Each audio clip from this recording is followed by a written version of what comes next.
बोला राजेश पवार. धन्यवाद. अध्यक्ष महोदय, मी मुख्यमंत्री देवेंद्र फडणवीस साहेब आणि आपल्या राज्याचे ग्रामविकास मंत्री आदरणीय जयकुमार साहेबांचं खूप अभिनंदन करतो. कारण का मागच्या घरकुल योजनेमध्ये जे लाभार्थी नोंदणी असा आहे की हे जे घरकुलाचं बांधकाम जेव्हा चालू होतं तेव्हा बांधकाम चालू झाल्यावर जे सर्टिफाय करण्यासाठी जे इंजिनियर येतात म्हणजे आरएची, ते मोठ्या प्रमाणामध्ये नागरिकांकडून पैशाची मागणी करतात. 15,000 रुपये कमीत कमी ते मागतात.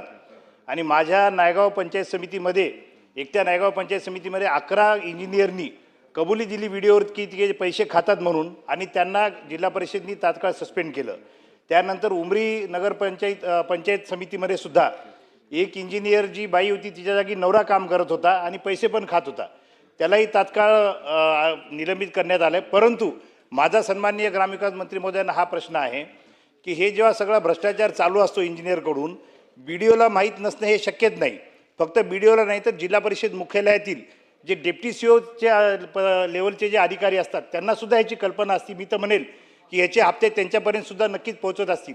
तर माझा प्रश्न असा आहे की आपल्याला अशी बाब निर्देशनास आल्यानंतर की इंजिनियर त्या ठिकाणी पैसे खातात तर आपण बीडीओला तर सस्पेंड करालच, परंतु डेप्टी सीओ स्तराच्या अधिकाऱ्यांना सुद्धा आपण त्यांच्यावर सुद्धा कारवाई करणार का?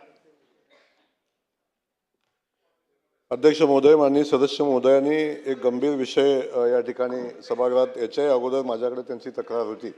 त्या संबंधित सगळ्या इंजिनियरवर कारवाई तर अगोदर झालेली आहे. तर आपण जर सांगितलं की घरकुलाच्या लाभार्थ्याकडून पैसे घेणं हे पाप आहे, एवढ्या गोरगरीब माणसाला घर देत असताना आणि त्याला मदत होत असताना अशा लाभार्थ्याकडून पैसे मागणं हेच मुळात चुकीचं आहे. स्पेसिफिक असा कुठलीही कंप्लेंट आली तर त्याची चौकशी केली जाईल आणि चौकशी करून त्याच्यावर कडक कारवाई केली जाईल. संबंधित बीडीओ असतील, संबंधित डेप्टी सीओ असतील, या सगळ्यांना या प्रक्रियेमध्ये जबाबदार धरलं जाईल आणि तशा पद्धतीची कारवाई केली जाईल.